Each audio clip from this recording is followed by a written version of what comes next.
सैयद कासिम साहब, प्रश्न नहीं पूछ सकते, हंस नहीं सकते, मिमिक्री नहीं कर सकते, और आज एक अंग्रेजी के प्रसिद्ध दैनिक का सेंट्रल आर्टिकल आता है, नाम है उनका पीडीटी आचार्य, संसद के बड़े जानकार रहे हैं, मुझे कहने की आवश्यकता नहीं है, और कहते हैं कि हाउस के अंदर जब मैं एम्प्टी सीटें देख रहा हूं तो मेरा दिल रो रहा है, और वो भी इतनी बड़ी संख्या में एम्प्टी सीट्स हैं।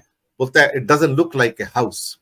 बोलता है कहीं तो आपको एक संतुलन पैदा करना पड़ेगा, लेकिन अब हम असंतुलन के उस दौर में चले गए हैं जहां ये असंतुलन जानबूझकर बनाया गया है बिकॉज इट सूट्स देम। क्योंकि जब आप न्याय संहिता जैसे कानूनों को पास करते हैं, मुझे कहने में बुरा तो लगता है कि वहां पर जो 300 350 सदस्य बैठे होंगे उस टाइम, उनको किसी को भी ना तो न्याय संहिता का ज्ञान है, ना उनको साक्ष्य यानी कि एविडेंस एक्ट का ज्ञान है, और ना सो कॉल्ड जो उनकी सीआरपीसी बनाई है, तीनों जो एक्ट बनाए हैं, किसी का ज्ञान है, और ना ही किसी ने खोल के पढ़ा होगा। उन्होंने हाथ तो उठा दिए, लेकिन उन्हें यह नहीं मालूम कि इसके अंदर इतने ड्रैकोनियन आर्टिकल्स आ गए हैं, सेक्शंस आ गए हैं, जिसको मैं बयान नहीं कर सकता। जो आने वाले दिनों में मैं एक बात ही कहूंगा कि मोदी जी अपने विरोधियों को जो नेस्तनाबूद कर रहे हैं वो कानून के द्वारा कर रहे हैं, और एक एक कानून ऐसे बनाते जा रहे हैं फौलादी शिकंजे वाले। वो कहेंगे आप कानून का उल्लंघन कर रहे हैं तो आपको सजा मिलेगी। मैं आपको कानून के बाहर जाके सजा ही नहीं दे रहा हूं, हर सजा कानून में दे रहा हूं, और वो इस ढंग के कानून बना रहे हैं, इंप्लीमेंट कर रहे हैं। अगर आप प्रश्न पूछेंगे और हंसेंगे, उसको भी कानून के अंतर्गत वर्जित कर दिया जाएगा, और आप किसी कोर्ट ऑफ लॉ में उसको चैलेंज नहीं कर पाएंगे। सैयद कासिम साहब। दिनेश जी, शुक्रिया आपका।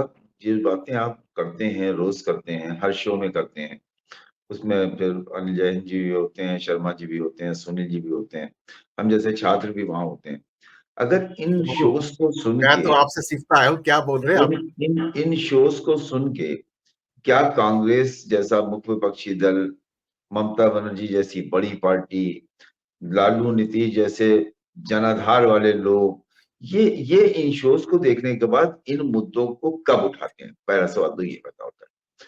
हमारा दर्द ये है कि हम देखते हैं अपने देश की जो सिस्टम है, जो जो देखा है हमने, सब 60 से ऊपर के लोग हैं, तो हमने 60 से पहले देखा, तो क्या इन्होंने भी तो 60 से पहले देखा है? इन्होंने भी तो सब समझा है, इन्होंने भी चीजों को जाना है।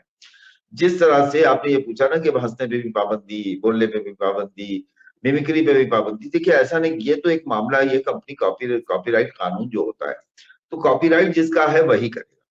तो वो ये कॉपीराइट तो उनका है, हंसना उनका कॉपीराइट है, रोना उनका कॉपीराइट है, मिमिक्री उनका कॉपीराइट है, गालियां देना उनका कॉपीराइट है, किसी को अपमानित करना उनका कॉपीराइट है। तो भैया ऐसा है कि अगर आप उपराष्ट्रपति धन की मिमिक्री कर रहे हैं, तो ये उनका कॉपीराइट है कि वो सदन के अंदर खड़े होके उनका एक सदस्य जो है वो मुल्ले टुल्ले और तो क्या कहते हैं कटवा तक कहेगा, और ये उनका कॉपीराइट है। आप इसे कैसे कह सकते हैं? तो इसी तरह से मतलब कांग्रेस की विधवा उनका कॉपीराइट है, गर्लफ्रेंड उनका कॉपीराइट है, ये सारे उनके कॉपीराइट है। उनके कॉपीराइट को दूसरा कैसे चुरा सकता है? ये चूंकि ये उनके बर्दाश्त के बाहर की चीज है, तो इसमें हमको आपको आपत्ति भी नहीं होना चाहिए। कंपनी लॉ है, कंपनी रूल है। चूंकि अब पार्टियां नहीं चल रही हैं, अब कॉर्पोरेट काम कर रहा है। अब कॉर्पोरेट काम कर रहा है कि सीईओ और बोर्ड ऑफ डायरेक्टर्स में भी जो 3-4 वो लोग हैं जो मतलब एकदम अंदर के लोग हैं, वही जानते हैं कि कंपनी में कल 10 से 8 का कानून बनेगा कि 8 से रात के सुबह का कानून बनेगा, क्या सैलरी होगी क्या नहीं होगी, ये सिर्फ 2-4 लोग जानेंगे। उसके अलावा आपके ऊपर इम्प्लीमेंट कर दिया जाएगा, बंधुआ मजदूर की तरह उसे मानना है। इसी तरह आज की कैबिनेट है, जो कैबिनेट में आप हम देख रहे हैं, जो लोग आप देख रहे हैं, हमें आपको दर्द हो सकता है, लेकिन उनको तकलीफ है और बयान भी नहीं कर सकते। देखिए, आप अभी बहुत अच्छी बात कही सुनील जी ने कि सब ऐसा है कि सब कानून, ये फूड सिक्योरिटी बिल किसका है? कांग्रेस का। ये सफाई का जो स्वच्छ भारत ये किसका है? तो कांग्रेस लाई थी, जयराम रमेश मंत्री हुआ करते थे। ये आरटीआई किसका है? कांग्रेस का। ये आपके मनरेगा किसका है? कांग्रेस का। ये आपका जीएसटी किसका है? कांग्रेस का। इसके अलावा आधार कार्ड, 22-20 मिनट का मोदी जी का भाषण आधार के खिलाफ है।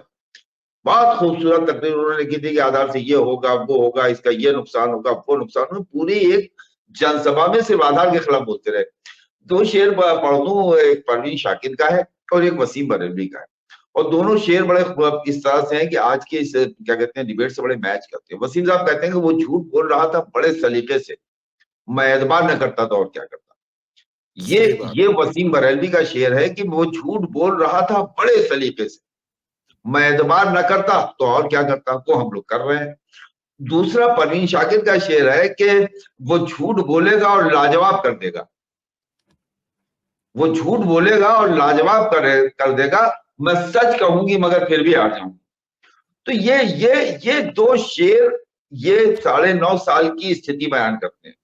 वो झूठ बोलते हैं, लाजवाब करते हैं, हम सच कहते हैं, हार जाते हैं। वो झूठ बोलते हैं, हमको यकीन करना पड़ता है, इतने सलीके से बोलते हैं कि उसमें कोई दिक्कत नहीं होती है।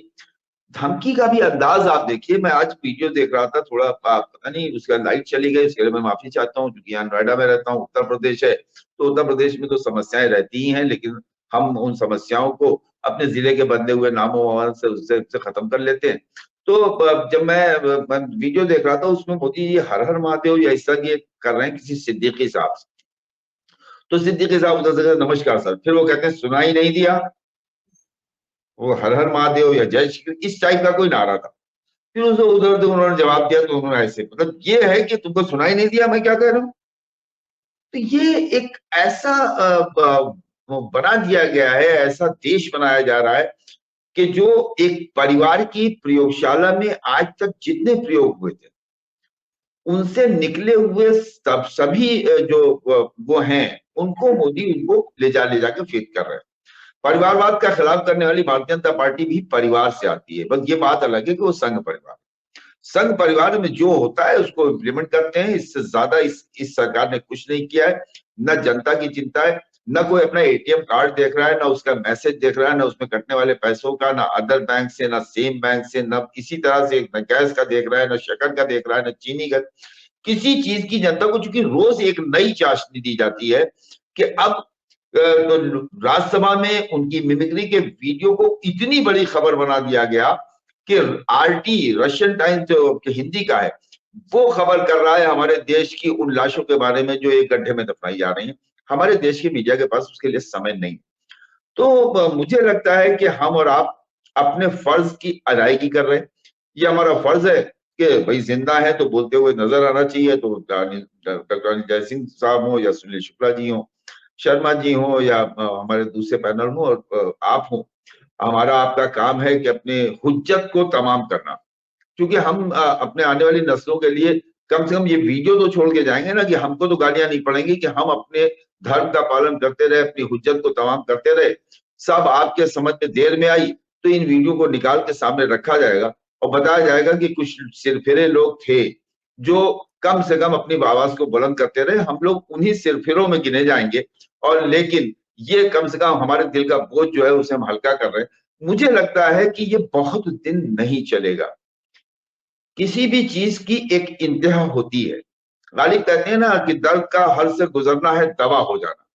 तो वो दर्द जो है वो दवा बनने की तरफ जा रहा है। इसमें किसी अलायंस की कोई जरूरत नहीं है, किसी उसकी कोई जरूरत नहीं है। जब दवा दर्द होता है तो हमने देखा है, हमने तो 77 भी देखा, 80 भी देखा, 89 भी देखा, हमने राजीव गांधी को उखाड़ते देखा, हमने इंदिरा गांधी को उखाड़ते देखा, हमने अटल बिहारी वाजपेयी के शाइनिंग इंडिया को भी जाते हुए देखा। तो हमने देखा है, हम इतने मायूस नहीं है। लेकिन दिनेश जी, मायूसी चूंकि कुफ्र है, मायूस नहीं है। लेकिन आज के हालात में जो बातें, जितने पॉइंट्स, मतलब टू द पॉइंट्स आपकी डिबेट्स में बातें होती हैं, उसको विपक्ष के सारे सांसद लोकसभा से और राज्यसभा से बाहर फेंक दिए गए। किसी की हिम्मत है इस्तीफा दे दे अपनी पार्लियामेंट की सीट से? 3 ही महीने चुनाव को बचे हैं। सिर्फ इसलिए इस्तीफा नहीं दे रहा कि 3 महीने के भत्ते का क्या होगा, 3 महीने की पेंशन का क्या होगा, 3 महीने की सैलरी का क्या होगा। और ये सरकार ऐसी है कि आज आपने इस्तीफा दिया तो 15 दिन में आपसे मकान भी खाली करा लेगी।